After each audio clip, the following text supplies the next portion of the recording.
This last year, in my first year as chair, has been a difficult year for many of us. We've all had to deal with the effects of COVID, which has meant changes to how we work, working virtually, a lot of staff working from home. I'm very pleased to say that we've come through that year in a strong position. Financially, which is of course very important to us as a company, we will have made a slight loss, but I think that is a very good performance in the light of the difficulties of this past year, and I'm delighted with that. I also think we've come through in a strong position about what we are trying to achieve, and our thoughts about how we're resetting the business and being able to move forward from here. What we're trying to do is get set up for success in the future, and working hard on getting our governance right and our committee structures right to reflect that and help us to deliver on that.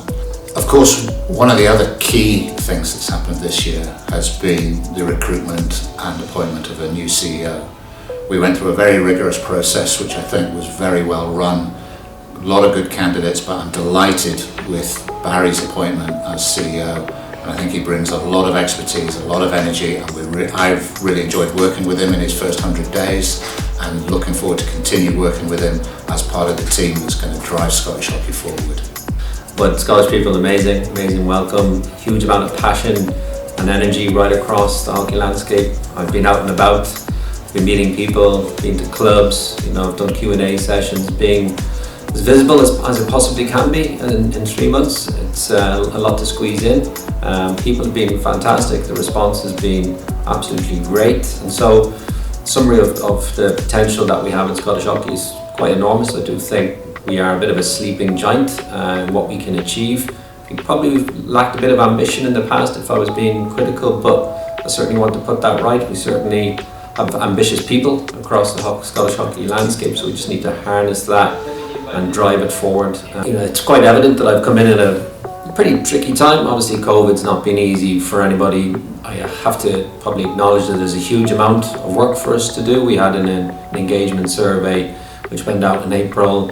A lot of good response from our membership about what they'd like to see from us, and I think we've got to respond to that. We've done some things which is great, but we feel like probably over the next 12 months we've a lot to get right. We've got a lot of resetting to do. We've got to get the building blocks in absolutely the right places. We've got to get the right people in the right places.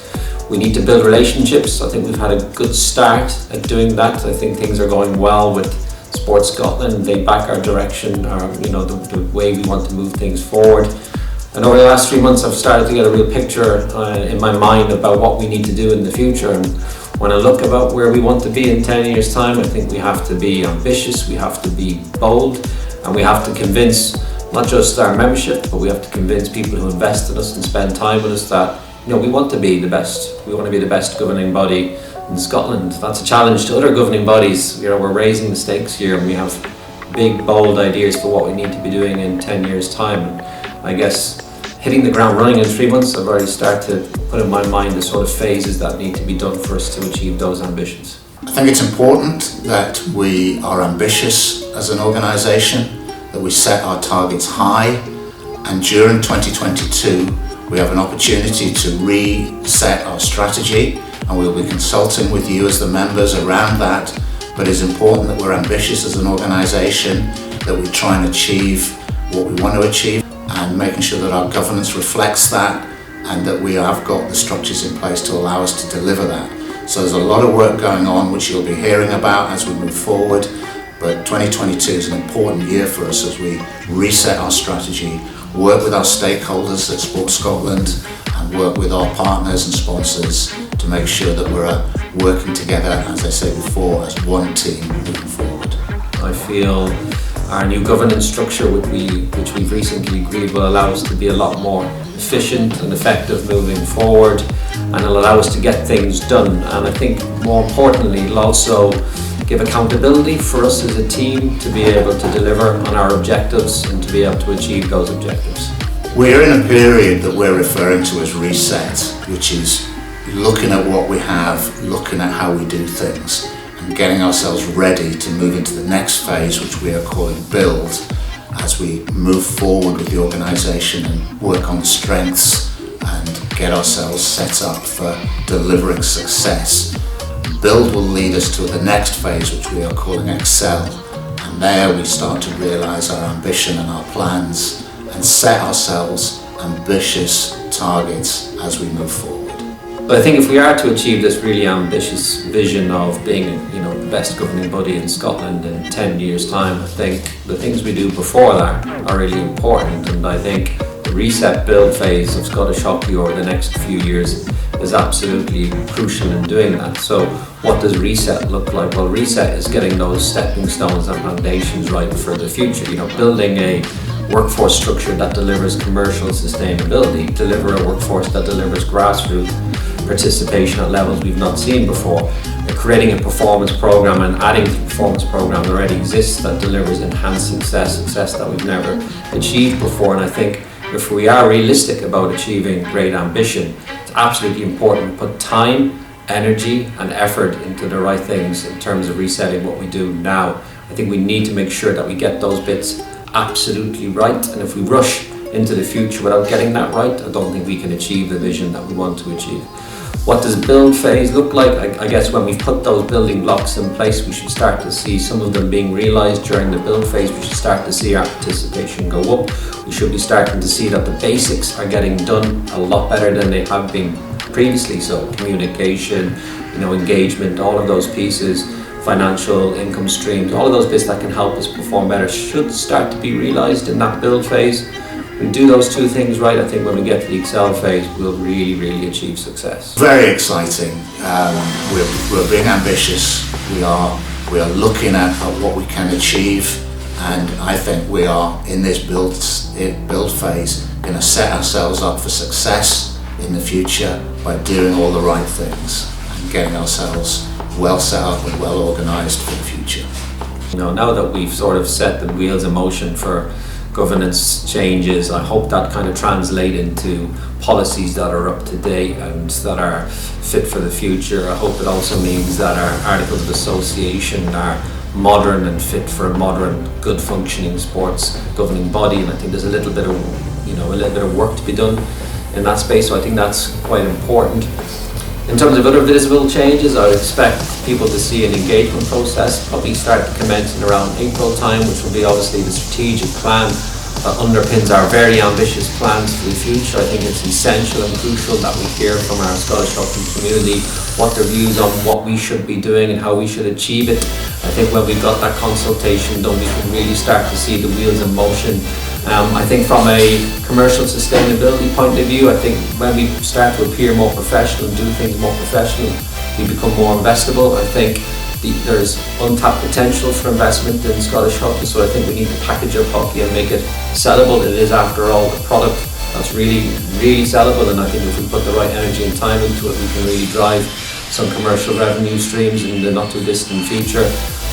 I think it's also really important that we look to the future, and I think, rightly so, there's a lot of energy and time going into equality, inclusion and social inclusion, anti-discrimination. I think Scottish hockey has a lot to do in that space. I think we could be a lot more open. I think there's a huge amount of people who could play hockey who just don't even think about playing hockey right now, and I think we need to be looking further afield than we normally do to try and get more people to think, I'm going to pick up hockey.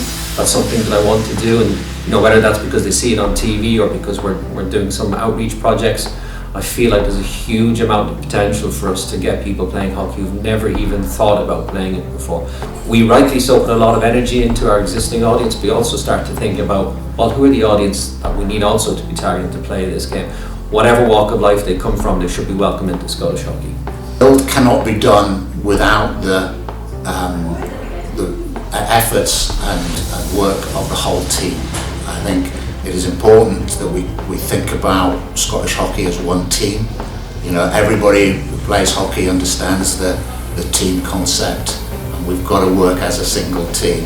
And as part of that, my thanks go out to everybody who is involved, whether it's the staff and the executive team, whether it's the rest of the board, whether it's our many volunteers and umpires and officials who help us, whether it's club volunteers and club officials, districts, everybody who's involved. We're all We're all one team trying to achieve the same vision, the same ambition, the same success. And it's very important that we act as a single team. And that is part of what I want to drive. And personally, that excites me to make that happen. And us operating as a single team is the way we will achieve what we want to achieve. When it's all said and done, it's people that are going to help us achieve success. It's about having great people.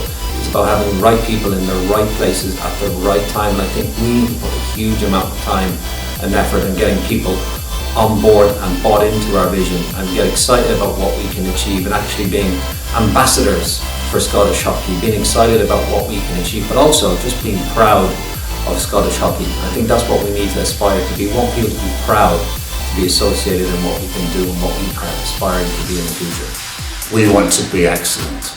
We want to achieve our ambition across the whole spectrum of what we do as an organisation. And that means more people playing hockey. It means our international teams succeeding and climbing the world rankings.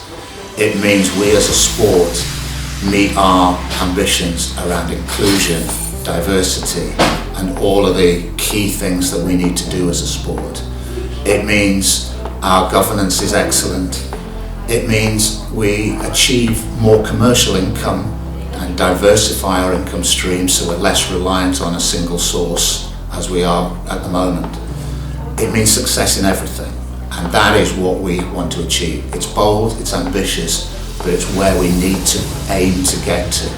We know we can't get there quickly, but we need to have that in place to allow us to move forward and know what we're trying to achieve. So excel in everything. Excel in everything that we do. Be ambitious. Go for it.